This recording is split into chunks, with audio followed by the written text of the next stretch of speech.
I'm going to do one quick plug. We did get some nice gifts for this. If you're ever able to make a gift to Wells, you can do it through Venmo now at Wells College, or at wells.edu/give, excuse me, to keep in mind our programming and all of that jazz. For the alum office, the advancement office, we appreciate every single gift. And also, if you do it in honor of CJ Koepp or Kyra, then they get a special note as well that they got a gift in honor of them. So please give me a call or an email if you have any questions. But we are going to have a joyful event, and there will be some language. Give me 1 second here. Let me get this up. Okay, perfect. All right.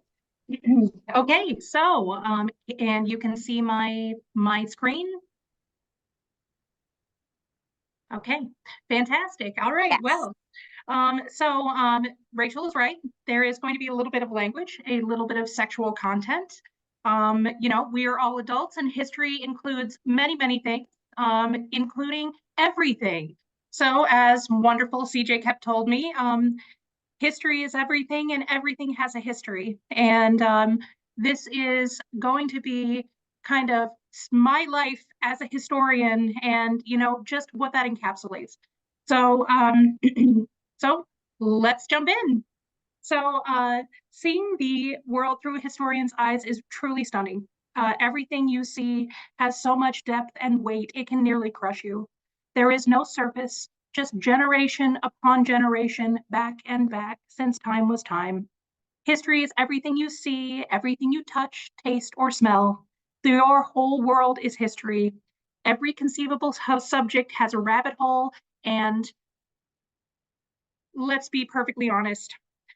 I saw this meme, and it just spoke to me, that I have ADHD, an internet connection, really good research skills, and zero self-regulatory mechanisms.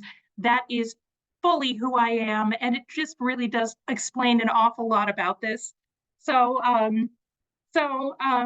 history can lead in many directions and is rarely a straight trajectory. My own history is full of many interesting turns, even becoming a historian. I started college pre-med. Thank God I had Professor Koepp as my advisor. One day we had a meeting and she said, "Your classes are not going well, but you're wonderful at history. You have a unique perspective, and it's obviously something that you love. Do you do everything just because it's hard?" And I said, yes, I was raised that if it wasn't hard, it was not worth doing. I needed this amazing woman to show me that life is better leaning into the things that you love. For me, this can be boiled down to 3 things you can find in your purse: a grab bag, jewelry, makeup, and coins. Being a historian is a lifestyle. I married a historian because we see the world differently. We're detectives at heart, and every object is a potential case. Practicing history requires multiple skill sets, but it all starts with one question. What questions do you ask to get the answer? How do you find the information that you are now that you have your question? History courses show you how to do research. And during my time at Wells, the chair of the history department, Professor Farnsworth, was maddeningly demanding about my sources. Apparently, it was unacademic of me to quote an article from a book that I cannot remember from a person who I knew even less about. Out of my ire, I was taught that my sources were not only significant, but were everything. She also taught me that if you can't remember everything, you can remember where to find the information you seek. The proper use of reference materials is an art. So many books. To me, old paper in a library smells like potential energy. I never saw it as tedious, quite the opposite. It was electric, and so it remains. What makes good and compelling scholarship? It requires time, hours of time, and a doggedness and enthusiasm that does not dull. That does not dull whether you are in a library or not. Most of history does not happen in the walls of a library. It happens out in the world, and so mine does. So after Wells, I moved to Rochester, New York on a lark, and I started my first real career working at Lord & Taylor. I got that job because of a reference from my Welsh sister, Laura Malik. Once I had conquered the world of special occasion dresses, during prom season, no less, I started working in shoes. Everyone knows that the best part of retail is bullshitting with your coworkers, and never underestimate the conversations that go on when I'm in the back, quote, looking for your size. You learn constantly. And one day I had a customer come in and purchase 10 pairs of shoes. Poor and on commission, my head exploded. She just dropped $2,000 on a pair of shoes on a Tuesday. Once she was gone, I asked my wizened coworker, who was 45, what the hell had just happened. Bob said that this was nothing for her. This was actually slumming it for her. This woman, he said, used to buy cars for fun, but with the economy like it is, this is all she can afford. In 2008 turned out to be one of the best times to be in luxury retail. I transitioned over to cosmetics just as the 2008 crash was starting to hit. What Bob knew from decades of retail was a concept well known in the industry. In 2001, a term had been coined by Leonard Lauder, heir of the Estee Lauder fortune. The name was the lipstick index. This posits that during economic downturns, sales of affordable luxury items such as lipstick, nail polish, and perfume increase. Per J.P. Morgan. After World War II, the great fashion houses like Chanel, Dior, and Yves Saint Laurent pivoted towards a new generation of empowered women who desired affordable luxury. They couldn't afford a designer bag or suit, but they could partake by purchasing cheaper designer goods such as perfume and cosmetics. I sold each one, and I made good money. In a climate so different from the fuck your fascist beauty standards of Wells, I was thriving. And I embraced this counterculture, and it shaped me. It turns out that 60-year-old Russian women who look like they're 40 will be more than happy to give you help and advice. Why do you walk like a man in those heels? Have you never seen a model? You need to walk like a model. Or my personal favorite, I know you think you look cute in that outfit. You won't wear that again. I learned the history of the brands that I sold and the history of the people around me.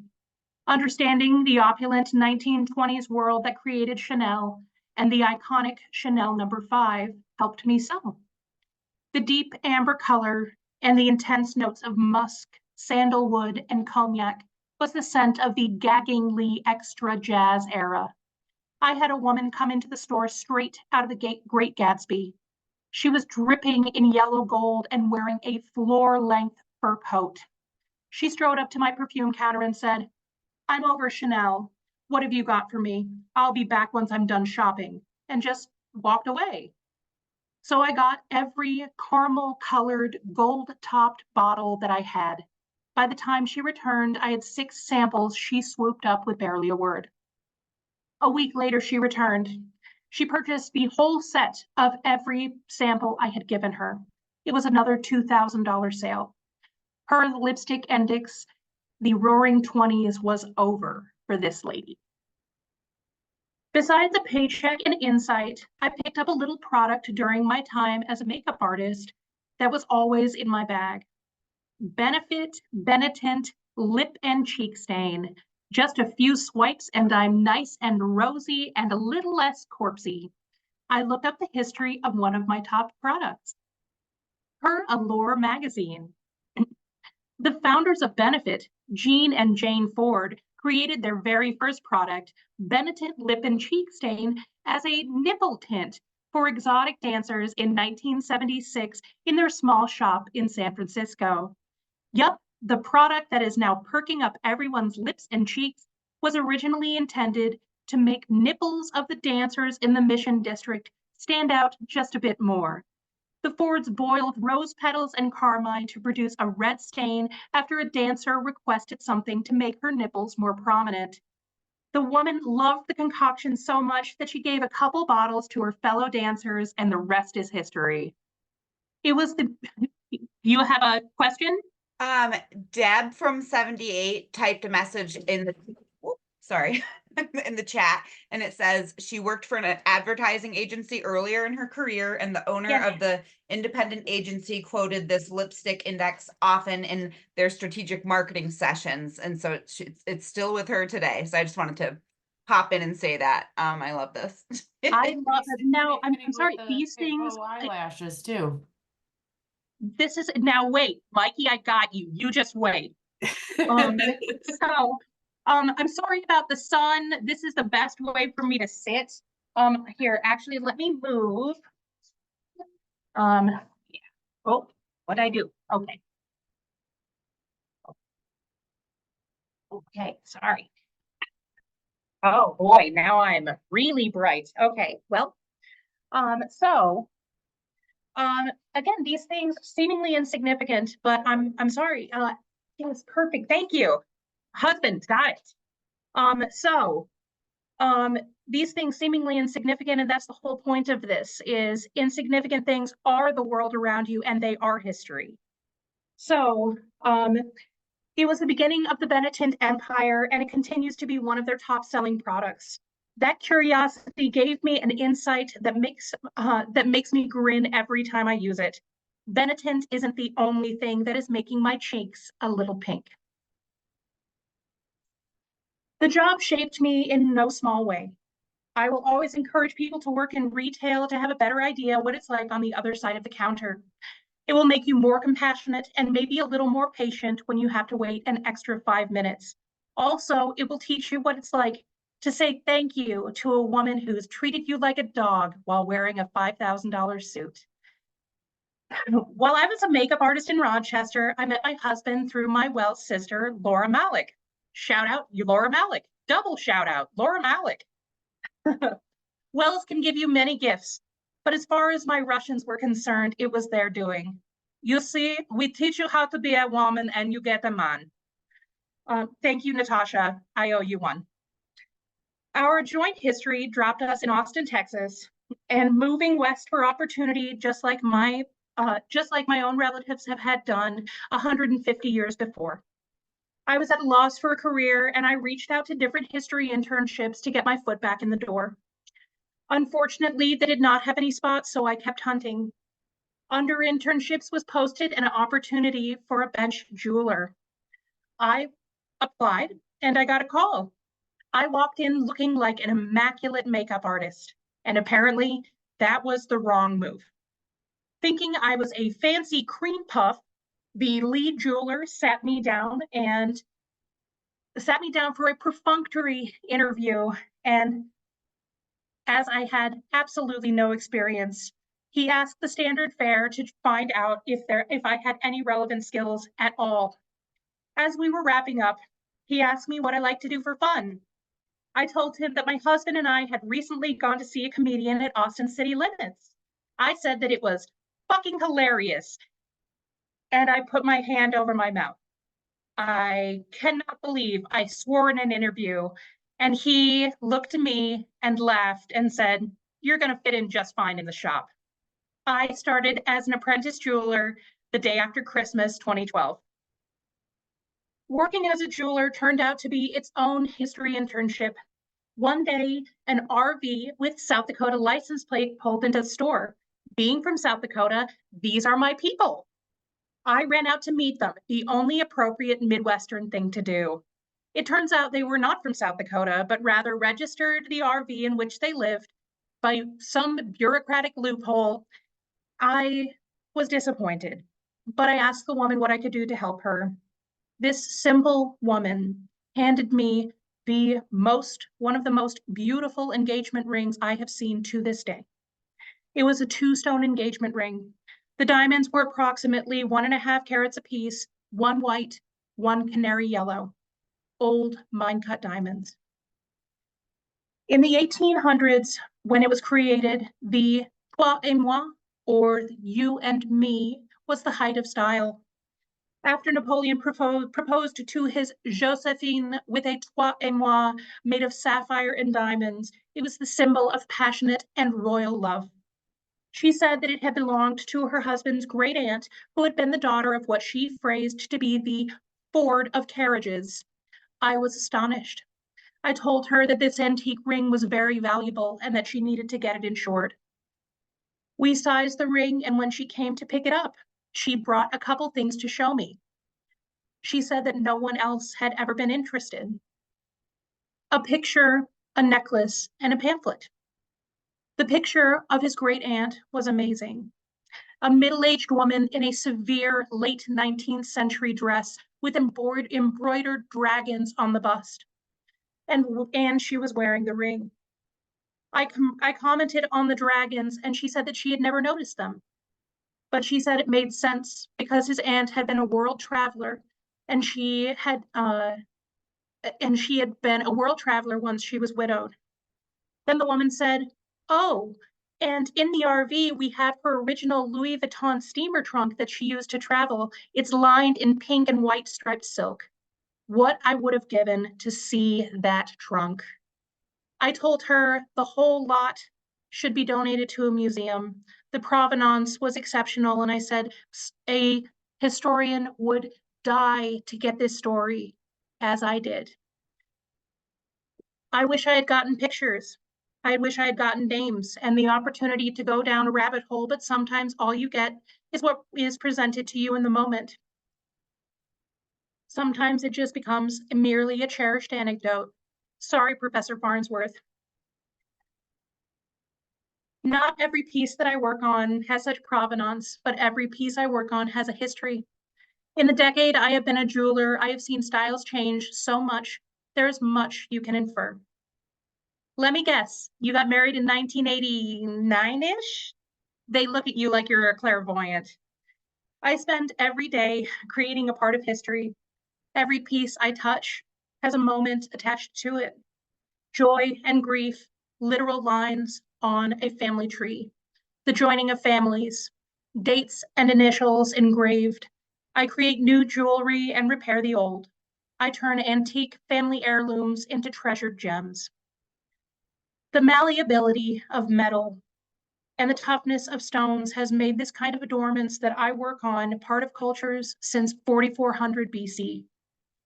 The styles have changed, but the ubiquitous nature of jewelry does not subside, even in the darkest times. The jewelry industry actually had a boom during COVID. People who couldn't eat in restaurants or travel spent their money on luxury goods at a high rate. Jewelry sales jumped over 10% in 2020. They actually modified the name of the lipstick index to the mascara index, Mikey, because of the drop in the usage of lipstick due to the rise of mask requirements. While I love creating new pieces, and I do really love repair, I love taking something and adding decades to its life, knowing that it will be worn daily and oftentimes, against our advice, never taken off. Those ones are a real treat to clean. In every jeweler's history, they have the grossest ring they've ever cleaned. One found hamburger meat. One found a maggot. My personal favorite is the hairdresser. Little shards of clipped hair matted into the undergallery of a ring, but most times it's just literal decades of skin and lotion. The 60 PSI steamer is an essential tool for cleaning jewelry, but it also creates projectile globs of DNA.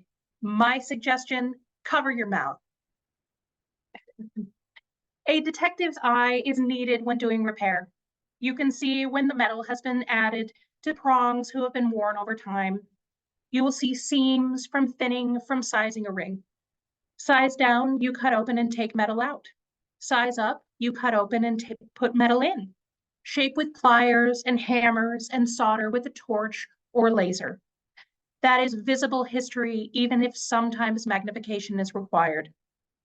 I love a complete overhaul, removing, cutting, and filing away the old and replacing it with new, just as I have in the examples here. These are 2 rings that I completely refurbished, and my personal favorite thing to do is when I hand them to the person who owns them and have them say, They look better than when I first got them. It is a treat. It is an absolute treat, I can tell you. And it is something that makes my German heart soar to clean and to refurbish and to make something new again. It is retipping and adding metal to the parts that hold stones, removing the shank or back of the ring. It is incredibly gratifying. I touch history every day. Better yet, I am a part of its history. In general, I do not write, but my history is written on every job that I do. Many of us are not technically working in the field in which we studied, but the study itself informs the way we see our world. And now into coin grading. COVID craziness and coin grading. I began my brief foray into numismatics in 2020. I had been let go from my jeweler job and early COVID and was on the hunt for new opportunities. I stumbled on a company called Upstate Coin and Gold, and I was intrigued. Upstate? Where upstate? It turns out that they were out of Syracuse, a place where I had had my own history after college. So I was brought on to be a numismatic processor. Give me one moment. I was brought on to be a numismatic processor to learn coin grading here in Colorado. It was a whirlwind, and I picked it up easily.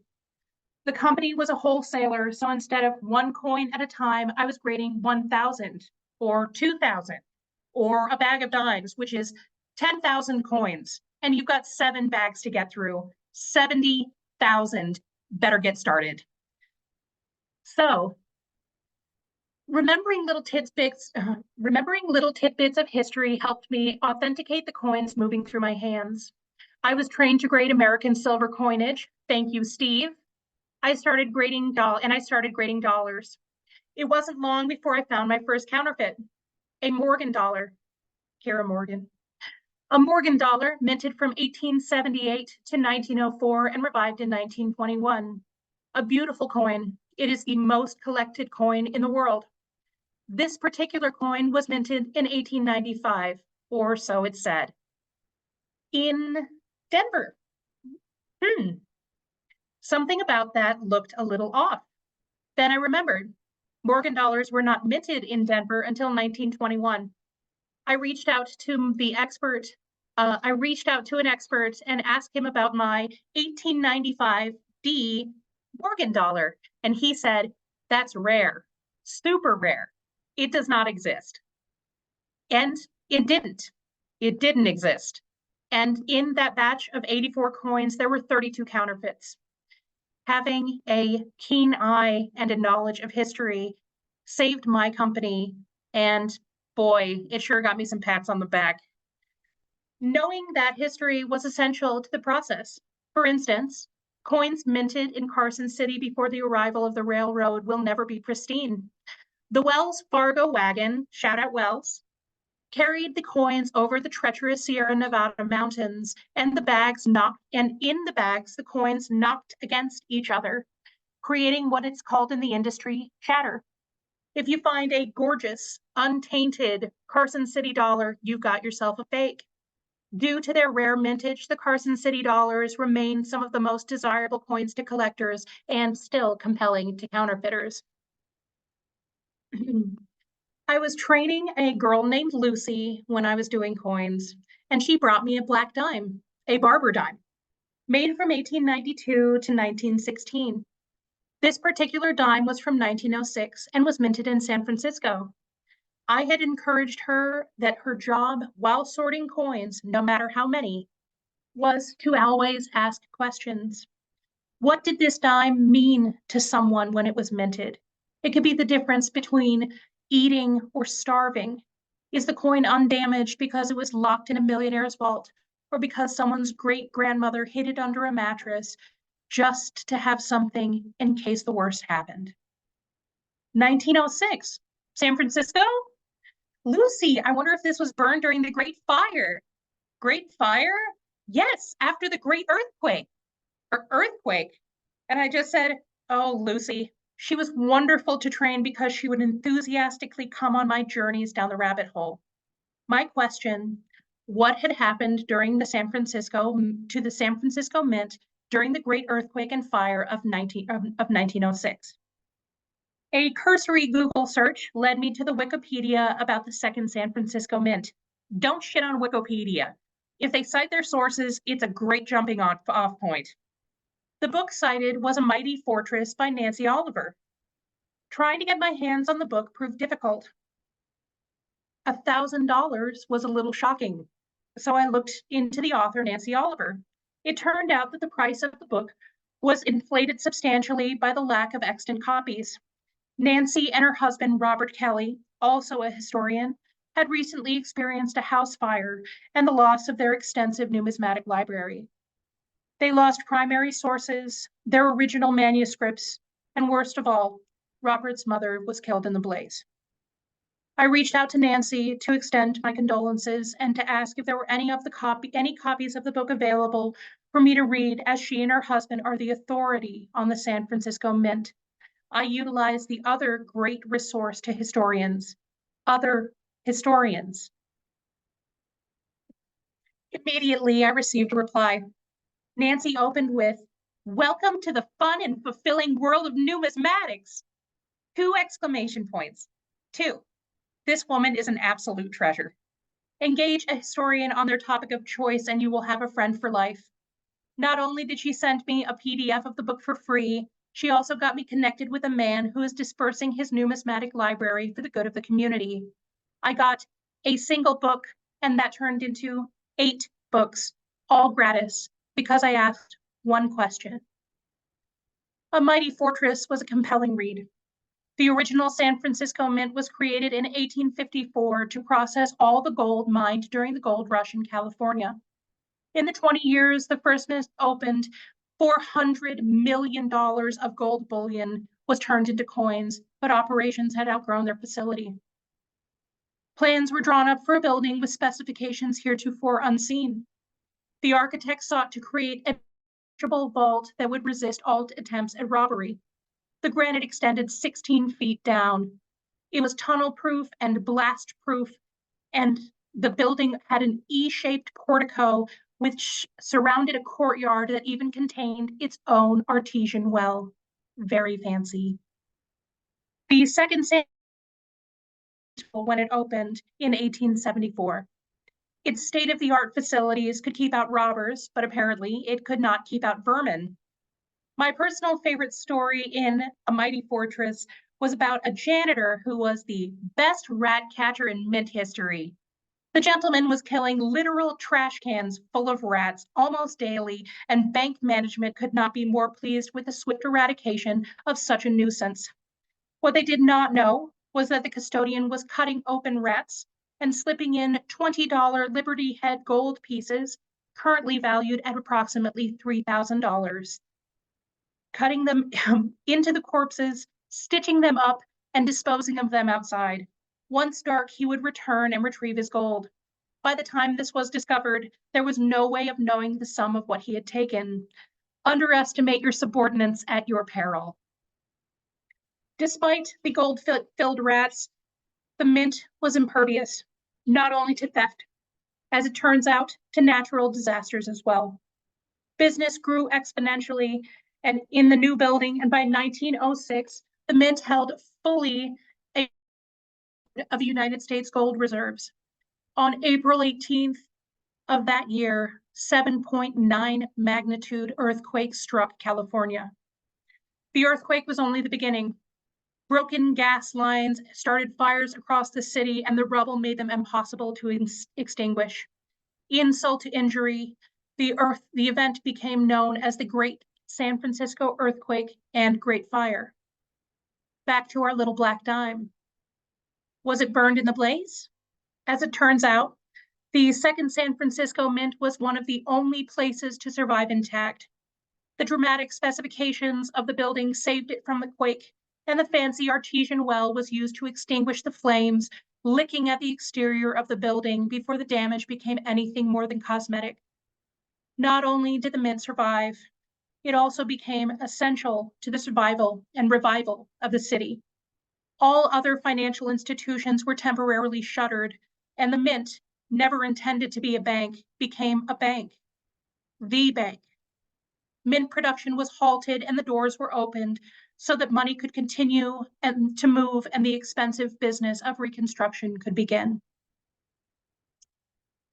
The mint had something the people of San Francisco needed far more than money. The mint had water. The artesian well was one of the only untainted water sources left in the city. People from neighborhoods far across town came to retrieve drinking water. I learned in Professor Koepp's History of Epidemics class, shout out Koepp, that natural disasters have historically been a tipping point for the outbreak of disease. Lack of access to clean water and sanitation create the perfect breeding ground for diseases like cholera and typhus to undercut an already devastated population. The mint literally saved lives and was essential to the recovery of San Francisco. This beautiful story from one question, this beautiful story of rising from the ashes from one little back dime for San Francisco and also for my wonderful author, Nancy. Lucy took our training to heart. Even while going through literal thousands of coins, Lucy stayed vigilant. One day I go out to check on her. Lucy found a needle in a haystack, a mercury dime, minted in from 1916 to 1945, part and parcel to the 90% silver that we were moving by the literal ton. Something about it was different. Upon further inspection, the rim of the coin was notched almost imperceptibly. She was able to remove it. It was a drawer. The dime had been hollowed out and contained a small piece of paper. Whatever had been on the paper was washed away over years of circulation, but the paper itself was intact. What had it said? The dime itself was minted in 1944 and still could have been used during the waning months of World War II. No one would think twice if they found a dime in the pocket of an American GI. A mercury dime would never have raised eyebrows during the Cold War. The creator of this piece was an artist whose name will never be known. There is, in fact, limited information on spy coins in general because the creators did a very good job remaining anonymous. For decades, this coin had been in hands and in pockets, exchanged for goods and services, with a little secret only discovered in 2020 by someone trained to take a second look. Due to inflation, the world of coins has become seemingly insignificant to the point of shortages across the nation. Coins were everything for the majority of history. And even in the age of tap to pay, I bet you still have some coins in your bag. Ultimately, what I want to do is encourage you to think like a historian. I ask you to be present. I ask you to understand the depth of life around you. A coin, a ring, some makeup, seemingly forgettable things that hold so much history, and significant things like yourself. Look at all the individual experiences that make you so unique. As I close in on my 20th college reunion, I know that the preceding 2 decades have shaped me into the person that I am. Every day I add to the rich history that is my life, and I am blessed to do so. Maybe the blush you're using was once used on nipples. Maybe the gold in your ring was once, maybe the gold in your necklace was once a cherished engagement ring, and maybe the coin you're holding was once in a rat. Thank you very much.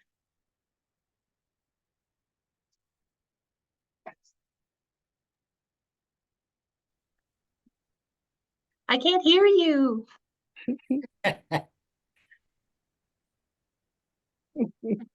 Great job, Kyra. That was a tour de force. It was. Yeah. Oh.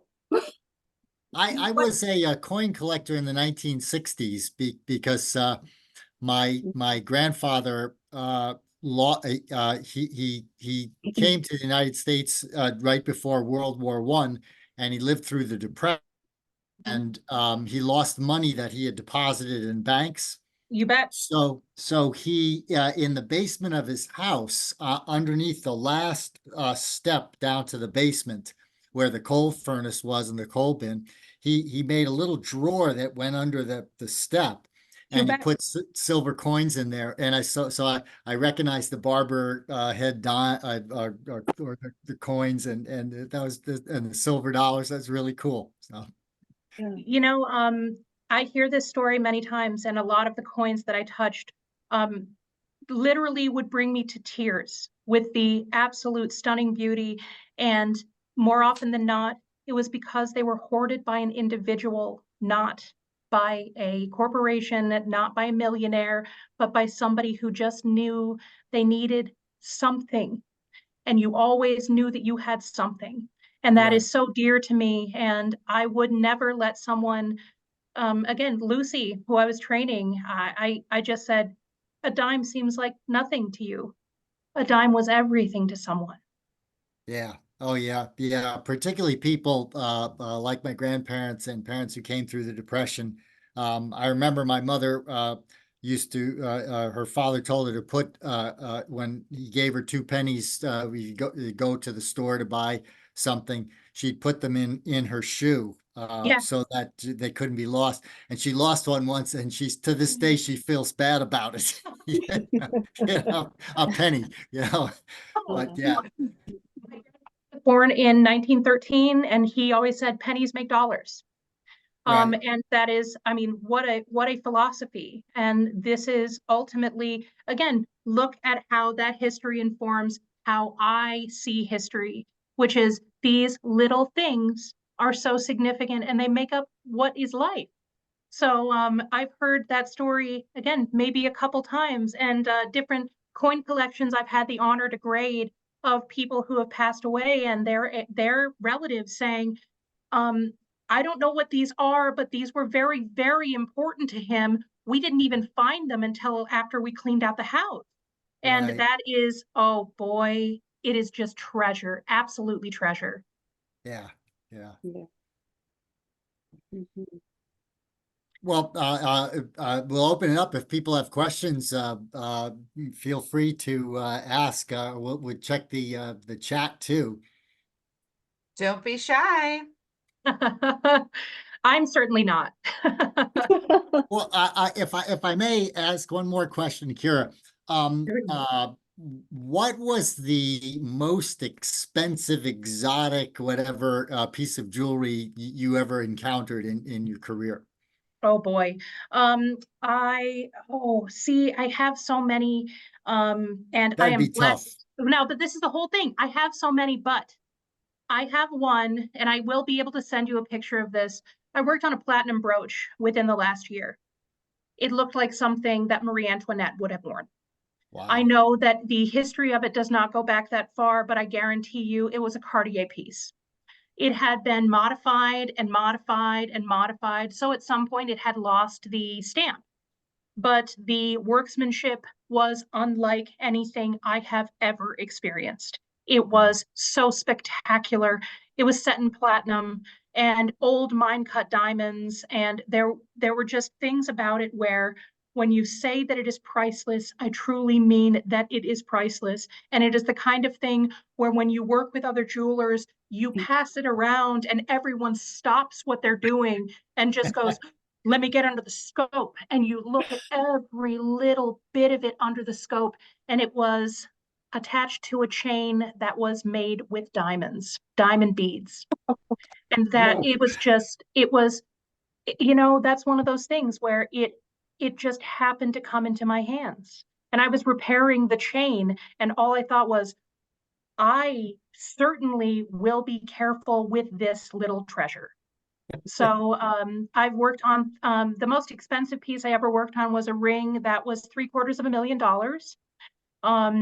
But it was a modern piece. And granted, my sizing that platinum ring with a laser welder is a part of that ring's history. But the thing that was significant to me was, I've always loved French history and French culture. Pep, you and I share that. And so to see something that was so reminiscent of such an indulgent time just took my breath away. Wow. Wow. Mhm. $750,000. that's hard to top. Well, this is one of those, don't break it, because Yeah. let's go ahead and do the what's the most expensive thing you ever broke? A Oh, $60,000 diamond. Ooh. Yep, it was absolutely stunning, and I was using a laser welder, and if you hit a broken spot in a diamond with a laser, it will break the diamond. And so we had to have that diamond recut. I can tell you that every jeweler has a stripe of red heat running down their can hear. Can you hear me? yes. Okay. Yes. It's okay, perfect. Every jeweler has had the red stripe of heat run down their spine when they've done something that you cannot take back. Yeah. What they always say is, you work on stones, you break stones. You work on metal, you melt metal. And it's one of those things where we all have this history, and I've done this for 12 years now. And I was a numismatist for 2 years. I'm still part of the American Numismatic Association. And but I went back to being a jeweler because the call of the bench is just too great. But it is, you ask somebody that question, and boy, the look that you get is just one of those, oh, because they brings you right back to when you did it. And you just go, God, could I go back 5 seconds? Yeah. Nope. Now it is a part of your history, and very well could be a part of your permanent file for your employer. Yeah. It's like a car wreck. You just can't take it back, but you Can't sure take it wish you back. could. Yeah. Yep. Oh, Yeah. you bet. You bet. Yeah. Wow. Oh. Wow. Oh, Well, just one last good. Who pays for that kind of thing? Well, when you are a jeweler for a reputable jeweler, you are bonded for $1 million. So you are, this is the whole thing is, there are very specific companies that insure jewelers specifically because of the nature of the things that you work on. Yeah. Like I said, you work on stones, you break stones. Legitimately, I don't think that this is one of those, in practice, if I broke something that was $1 million, they would just be like, haha, great. But on paper, I am bonded for $1 million. wow. That's good. It is. It is. That's one of those, cover my ass, please. Right. Right. Yeah. Well, is that something you pay for personally? Oh, absolutely not. This is why you do not do work out of your house. Right. And a lot of people will take that on, and the amount of insurance to simply hold a piece, not even to work on it, is bananas. So this is one of those, this is why you work for, like, the jeweler that I work for now, absolutely tremendous. The men that I work with have both been in the industry for 40 years. There is no end to the amount that I learn and the amount of knowledge that I'm being given every day. And that is ultimately what a historian is all about. All we want is all the facts, all the information, everything we could possibly get. And that is, it's one of the reasons why I chose to work for the employer that I'm working for now. Wow. Cool. I missed you. I'm so excited. Oh my goodness. Well, does anybody else have any questions? I get that. In my field, my favorite mentor was probably a 75-year-old white male psychiatrist.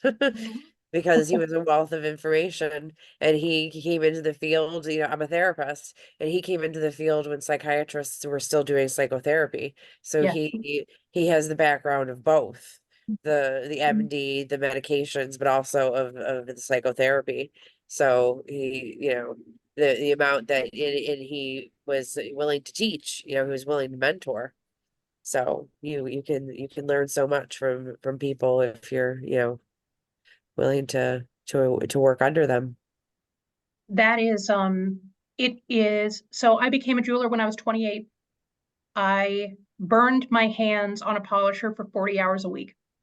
I earned $9.25 an hour. That it requires an immense amount of humility to begin at the bottom of something and work your way up. And that requires you to listen constantly, to learn constantly. And it is, if you do not have the humility to set aside whatever hangups you may have about whomever the source is, whatever their opinions are. Again, it doesn't mean that I agree with everything they say. It does not mean that they are not a wealth of information, and I will do well by myself to mind my tongue and just listen. One of the things that I did also when I graded coins was gold assaying. I learned how to do fire assay, which has been done for 6,000 years. And the man that I learned from was what I would refer to as Long Island Santa Claus. He had been in the business ever since, you know, as far as I believe since the 1960s. The man was absolutely impeccable. He was incredibly gruff, and no one else would work with him.